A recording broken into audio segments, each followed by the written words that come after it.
हमारे चैनल को सब्सक्राइब जरूर करें ताकि आपसे हमारे मजेदार कार्टून कभी न छूटे।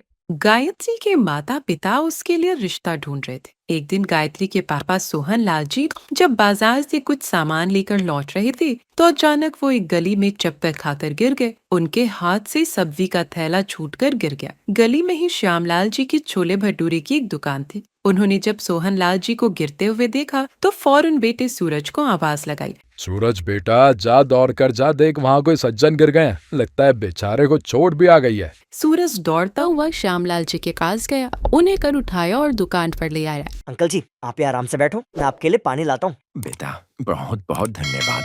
सूरज बेटा, पास के जो मनोज डॉक्टर साहब हैं उन्हें पूछ ले, क्या पता बीपी वगैरह हाई ना हो गया हो। हाँ, शायद आप ठीक कह रहे हैं। भाई साहब, आज सुबह जब बाजार निकला था तो बीपी की दवाई लेना भूल गया था। अंकल, आप मेरे साथ चलिए, यहाँ 2 कदम पर डॉक्टर मनोज का क्लिनिक है, वो चेक कर लेंगे। हाँ सूरज बेटा, इन्हें दिखा ला जा। सूरज सोहन लाल को डॉक्टर की दुकान पर ले जाता है। जब सोहन लाल गिरे थे उनकी जेब से मोबाइल गिर गया था। उस समय सूरज ने मोबाइल अपने हाथ में पकड़ लिया। सोहन लाल के फोन पर बेटी गायत्री का कॉल आ रहा है। अंकल का फोन बज रहा है, डॉक्टर चेकअप कर रहे हैं, मैं ही उठा लेता हूँ। हेलो। कौन? फोन किसने उठाया पापा? जी मैं सूरज बोल रहा हूँ, वो आपके पापा। क्या हुआ पापा को?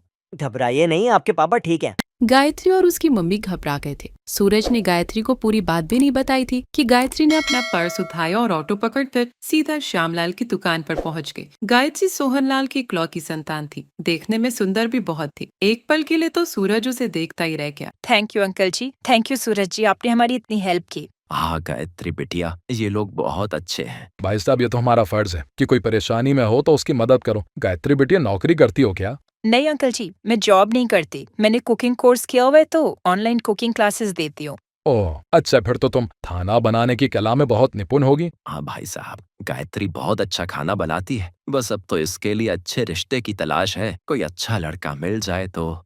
गायत्री और सूरज ने एक दूसरे की तरफ देखा और फिर गायत्री अपने पिता को लेकर घर आ गया। अगले दिन सोहन लाल उसी रास्ते से पत्नी सुषमा के साथ जा रहे थे। वे पत्नी से बोले, सुषमा, वो सामने सूरज श्यामल जी का बेटा तुम्हें कैसा लगा? अगर गायत्री के लिए हम बात करें। अचानक हम कहते हैं और कहीं ये शादीशुदा हुआ या कहीं बात पक्की हुई तो? अरे मैं घुमा फिरा कर बात करूंगा। चलो नमस्ते राम राम तो कर ही लें। सोहन लाल पत्नी सुषमा के साथ श्यामलाल और सूरज से मिलने पहुंचे। कैसी तबीयत है अंकल जी अब? बिल्कुल बढ़िया। ये मेरी पत्नी है सुषमा। यहाँ से गुजर रहे थे तो सोचा आपसे मिलते चले। आपकी बहुत प्रशंसा करते हैं ये।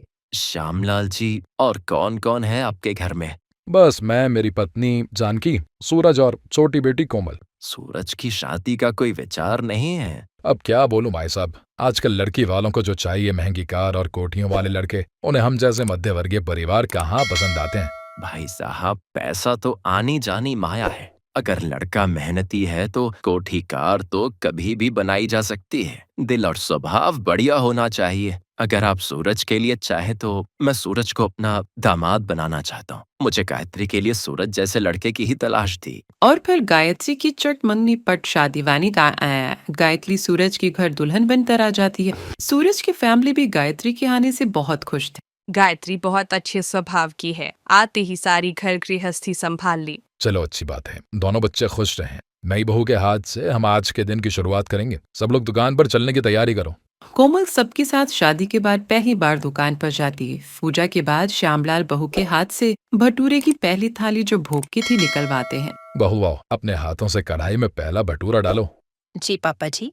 गायत्री, कुछ स्पेशल करना जो सबसे अलग हो, सब देखते रह जाए। ऐसा कुछ है क्या? फिर तो मैं आज आप सबको एक नए तरीके का भटूरा बनाकर खिलाती हूँ। अरे भाई, हमारी बहू खाना बनाने की कला में बहुत निपुण है, कुछ अलग ही बनाएगी। गायत्री ने दिमाग लगाया और एक भटूरा बेलना शुरू किया। ग्राहक भी बड़ी हैरानी से नई बहू को भटूरा बेलते हुए देख रहे थे। गायत्री भटूरा बेले ही जा रही थी। देखते ही देखते गायत्री ने एक बाहुबली भटूरा बनाकर तैयार कर दिया। अरे अरे, ये तो बाहुबली भटूरा है। आपने बिल्कुल सही पहचाना आंटी जी, ये बाहुबली भटूरा ही है, क्योंकि ये भटूरा मैंने इस कढ़ाई के बराबर साइज का बनाया है। तुमने तो कमाल कर दिया गायत्री। बहुत बढ़िया बहू, तुमने बहुत बढ़िया बाहुबली भटूरा बनाया है। शाबाश बेटी। बहू, तुमने तो कमाल कर दिया।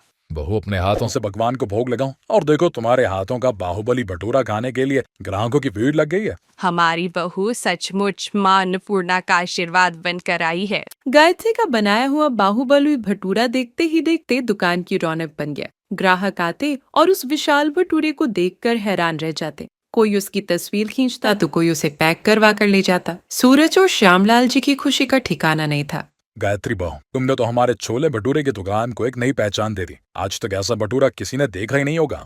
मेरी बहू ने आज साबित कर दिया कि वो सिर्फ घर संभालने में ही नहीं, हुनर में भी किसी से कम नहीं।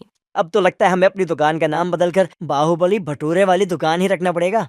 उस दिन से बाहुबली भटूरा श्यामलाल जी की दुकान की खासियत बन गई। दूर दूर से लोग इस अनोखे भटूरे को चखने आने लगे। दुकान पर ग्राहकों की भीड़ बढ़ने लगी, जिससे श्यामलाल जी का व्यापार खूब फला फूला।